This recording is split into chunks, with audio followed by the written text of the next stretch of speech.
कल्याण डोंबिवलीतील हजारो चाळी आणि जुन्या इमारतींमधील घर मालकांचा प्रलंबित टॅक्स ट्रान्सफरचा प्रश्न आता मार्गी लावण्याची चिन्ह आहे. भाजप नगरसेवक दीपेश म्हात्रे यांनी कल्याण डोंबिवली महानगरपालिकेच्या आयुक्तांची भेट घेत हा मुद्दा लावून धरला. तब्बल 70 ते 80 कोटी रुपयांच्या थकबाकी वसुलीसाठी प्रशासन सकारात्मक असल्याचे संकेत मिळत आहेत. कल्याण डोंबिवली परिसरात गेल्या 20 ते 25 वर्षात अनेक चाळी आणि इमारतींमधील घरे नोटीस करारावर खरेदी केली.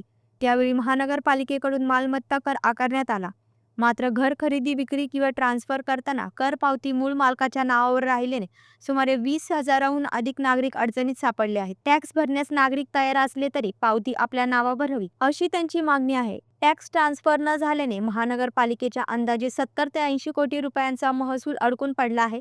याबाबत भाजप नगरसेवक दीपेश म्हात्रे यांनी कल्याण डोंबिवली महानगरपालिका आयुक्तांची भेट घेतली. नोटरी करारावर मालकी हस्तांतर, घर आणि ट्रान्सफरचा विषय गंभीर असून यावर तातडीने निर्णय घेण्याची मागणी केली आहे. यापूर्वी नोटीस ॲग्रीमेंटवर रूमची मालकी ट्रान्सफर करण्याची प्रक्रिया सुरू होती, ती पुन्हा सुरू करावी अशी मागणीही करण्यात आली. यामुळे अडकलेला कर नियमितपणे वसूल होईल आणि चाळी इमारतीतील घरांचे प्रश्न सुटण्यास मदत होईल असे म्हात्रे यांनी स्पष्ट केले. दरम्यान आयुक्तांनी 2 दिवसात या संदर्भात आदेश काढून प्रक्रिया सुरू करण्याचे आश्वासन दिल्याची माहिती देण्यात आली. त्यामुळे कल्याण डोंबिवलीतील हजारो घरमालकांना दिलासा मिळण्याची शक्यता आहे. त्या 20 ते 25 वर्षापासून ज्या चाळीच्या किंवा बिल्डिंगमधल्या घरांमध्ये नोटरीनी घरं लोकांनी घेतली होती, त्यांना टॅक्स लावण्यात आला होता आणि घर ट्रान्सफर करताना किंवा घर नोटरीने विकताना या लोकांचा टॅक्स अजून ट्रान्सफर झालेला नाही. असे 20,000हून अधिक घरं या डोंबिवली शहरामध्ये, कल्याण शहरामध्ये आहेत आणि त्या घरांचा टॅक्स ट्रान्सफर होत नसल्यामुळे कल्याण डोंबिवली महानगरपालिकेची जवळजवळ 70 ते 80 कोटी रुपयाची थकबाकी लोकांकडे आहे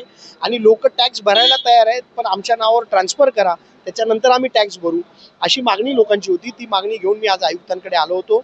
नोटरीवरच्या घरांचा ट्रान्सफरचा विषय खूप मोठा आणि गंभीर कल्याण डोंबिवलीमध्ये आहे.